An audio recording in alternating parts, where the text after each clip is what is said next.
Is he the best, Ronaldinho? Would you still consider, like, when you're looking at like Zidane's, Messi, R9, Cristiano, etc., would you still put Ronaldinho? Yeah. For me, the way I love to see football and the way it's played as a showman and the things he done for me is the best player who ever touched the ball. Played with some great players, but I think the one that stands out, it's Ronaldinho. Ronaldinho dispara.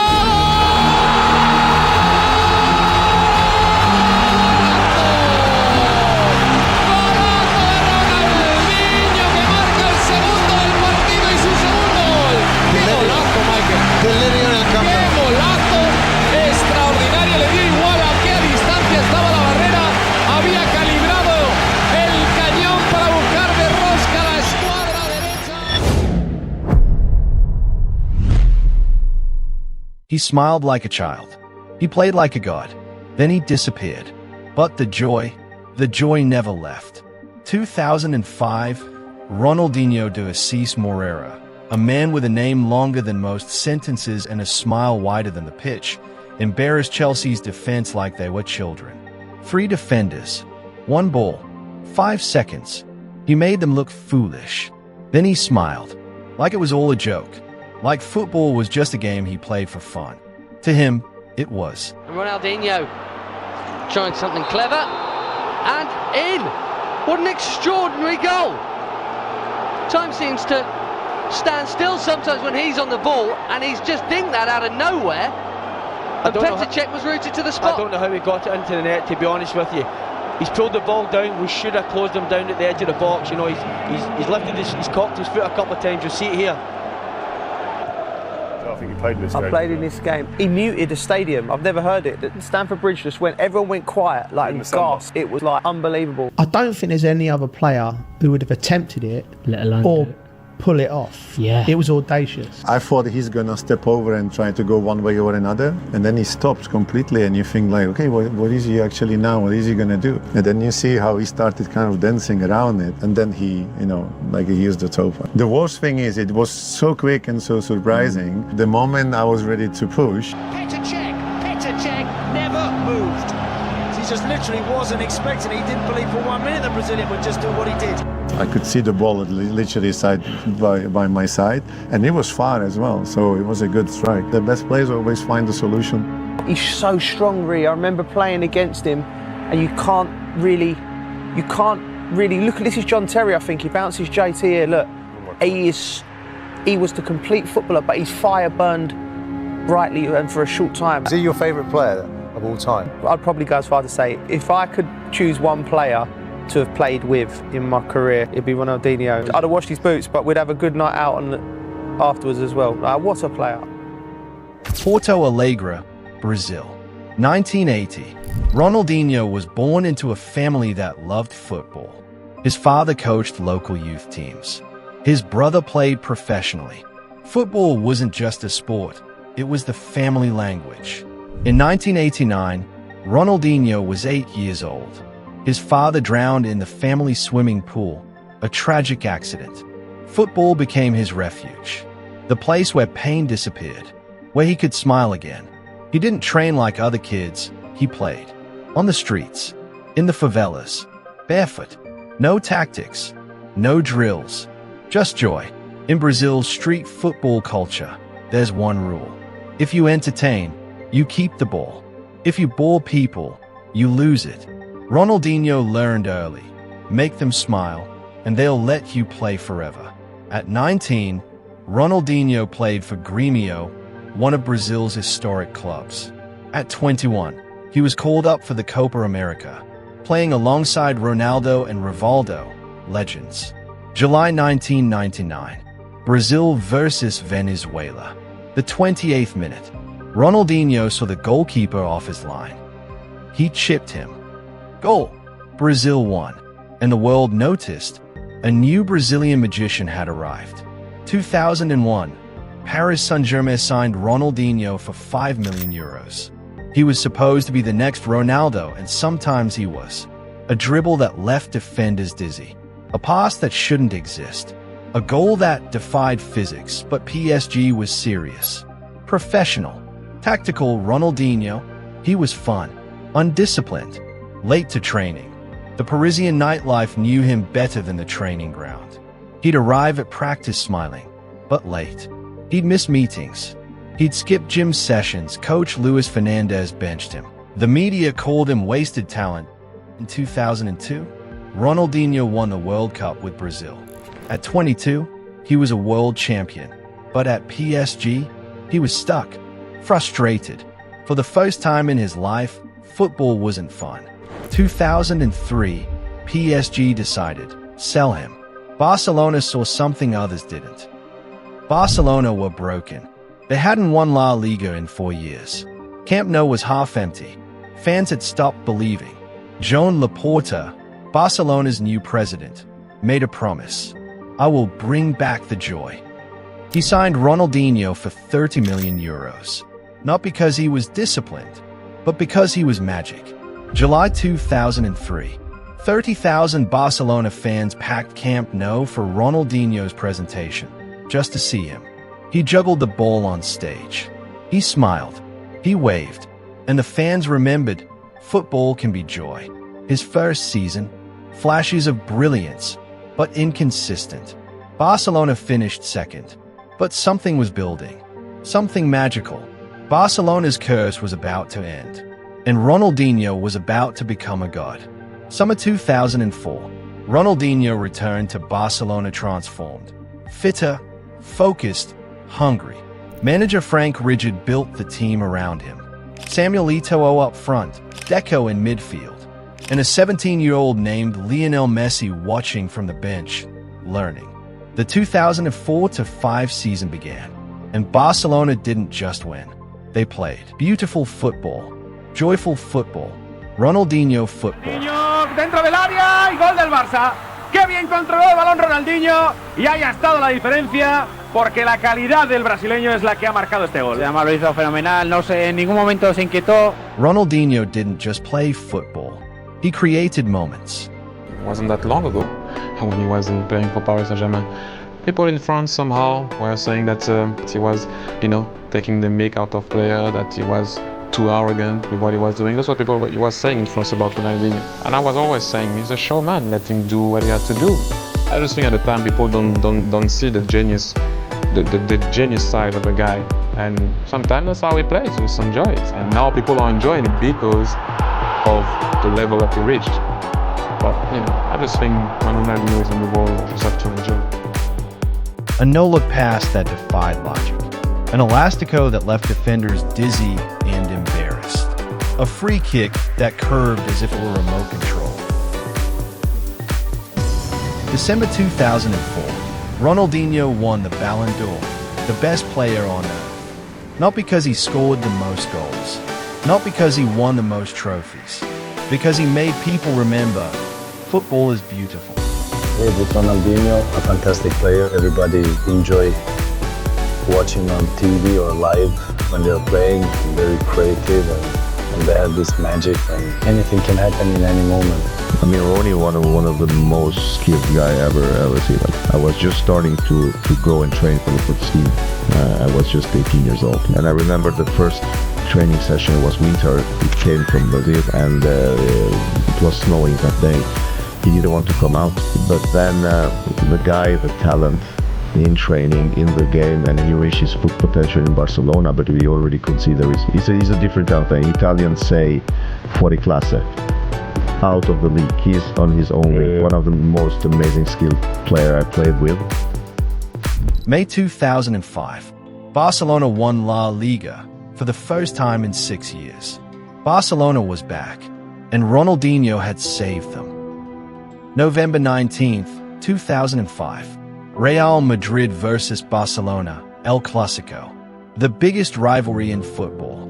Santiago Bernabeu, Madrid's cathedral. 80,000 Real Madrid fans screaming.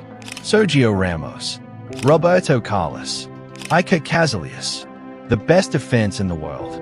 Ronaldinho walked onto the pitch smiling. Of course he did. From kickoff, Barcelona dominated. Ronaldinho pulled Madrid's defense everywhere. 18th minute, Samuel Eto'o scored. 1-0. Madrid fans went quiet. This wasn't supposed to happen. Not here, not at the Bernabeu. 60th minute. Ronaldinho received the ball 40 yards out. Sergio Ramos, Roberto Carlos, Yvonne Helguera, 3 of the best defenders on earth, couldn't stop him. 1, 2, 3, past them all. Now just Iker Casillas, the world's best goalkeeper. Ronaldinho chipped him, like he was playing in his backyard, like Casillas was a training cone. 2-0, but Ronaldinho wasn't done. 17 minutes later, he would do something that had never happened in football history. Real Madrid fans stood. They applauded. Not their team, the opposition. Their enemy, Barcelona. Ronaldinho. Not to Pele, not to Maradona, not to anyone, but Ronaldinho. He made them forget they were supposed to hate him. Because joy transcends rivalry. Final score, Real Madrid 0, Barcelona 3. Ronaldinho, 2 goals, 1 assist. Destroyed Madrid. But the score wasn't the story. The story was respect, admiration, joy so pure that even enemies had to celebrate it. That moment defined Ronaldinho. Not his trophies, not his goals. That moment. We were roommates for a year and a half. He was a huge talent. He was coming from Brazil. He didn't have the work permit, so he had to wait for a couple of months. But he's the only player that I've seen in history that he could transform by himself 2 clubs. He did it in Paris, he transformed it, he went to Barcelona. Me as well, when I started to train with him in the beginning, it was normal. But it came to the point where he said to you, if you come too much, if you come to press to me too close, be careful. I'm going to make you I said, nah, what he's talking about. No. But anytime I come close, he did it. Through the legs? Yes, and I said, and I have to smash him because at that time, on that period, we were like a physical player. Being there with Ronaldinho, it was that good to tell you have to be careful. May 2006, Champions League final, Paris. Barcelona versus Arsenal. Ronaldinho assisted both goals. Barcelona won 2-1. Champions League winners. La Liga champions. Ronaldinho, the peak of football. He was 26 years old, the best player on earth. Everything was perfect. And then, it all started to fade. By 2007, the magic was fading. Barcelona's nightclubs knew Ronaldinho better than Barcelona's training ground. He'd leave clubs at 4 a.m., show up to training late, or not at all. He gained weight. He slowed down. Defenders who once feared him now caught him. The Elasticos still worked, but only sometimes. The no-look passes still surprised, but less often. Barcelona fans started whistling him. At Camp Nou, his home. Summer 2008, Pep Guardiola became Barcelona's manager. He had a decision to make. Build around Ronaldinho, the established star, or Lionel Messi, the 21-year-old prodigy. Guardiola met with Ronaldinho. He said, "You're a legend. You saved this club, but your time here is done." Ronaldinho was sold to AC Milan for 21 million euros. He was 28, still young, but already finished at the elite level. AC Milan, 3 years, a brief revival, then the decline continued. 2011, Ronaldinho returned to Brazil, Flamengo, Atlético Mineiro. 2012, Copa Libertadores winner, South America's Champions League. One last trophy.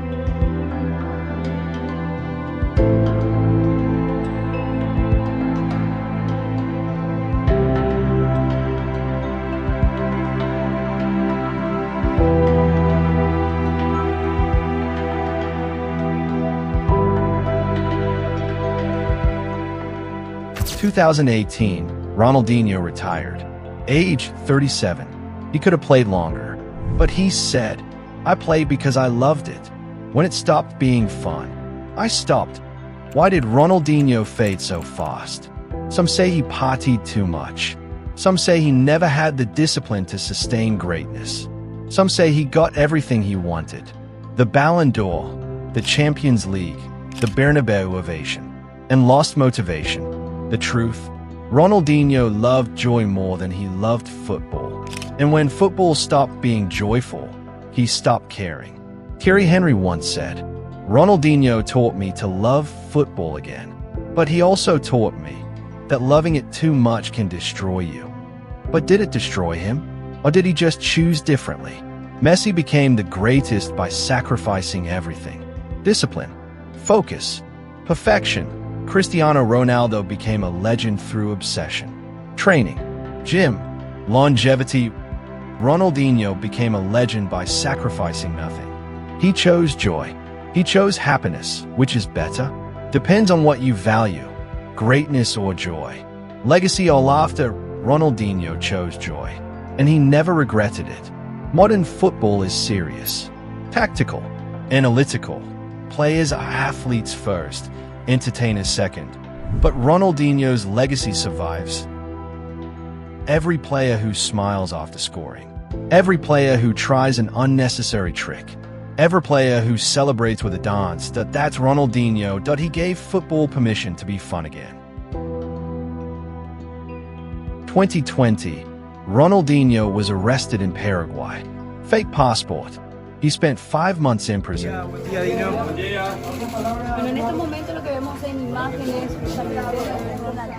What did he do? He organized a futsal tournament with inmates.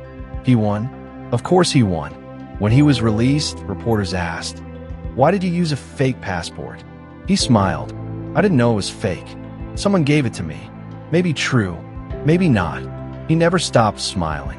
Today, Ronaldinho is 44 years old. He plays beach football, futsal exhibitions, legends matches. He never became a coach, never became a pundit. He just plays. Because for Ronaldinho, football was never a job. It was never a career. It was recess, and recess never ends. People say Ronaldinho wasted his talent. But maybe he didn't waste it at all. Maybe he gave us exactly what he was meant to. A reminder of why we fell in love with the game in the first place. Ronaldinho isn't remembered for discipline, tactics, or longevity. He's remembered for laughter, for smiles, and for making football feel like freedom again. Because in the end, we don't remember the players who won the most. We remember the ones who made us feel something. And Ronaldinho made the whole world smile. This was episode 14 of Untold Football Stories. The boy who never grew up, when football was pure joy. If Ronaldinho made you smile, share this episode. Comment below. What's your favorite Ronaldinho moment? When did he make you fall in love with football? Hit subscribe. Every Sunday, we're telling the stories that made you love the game. Every view equals a kit to glory. Next time on Untold Football Stories, the series finale. 14 episodes. 14 stories, legends and tragedies, miracles and failures, joy and pain, from Hillsborough's truth to Istanbul's belief, from Ronaldinho's smile to England's curse. What does football teach us about life? This is the final whistle. This is everything.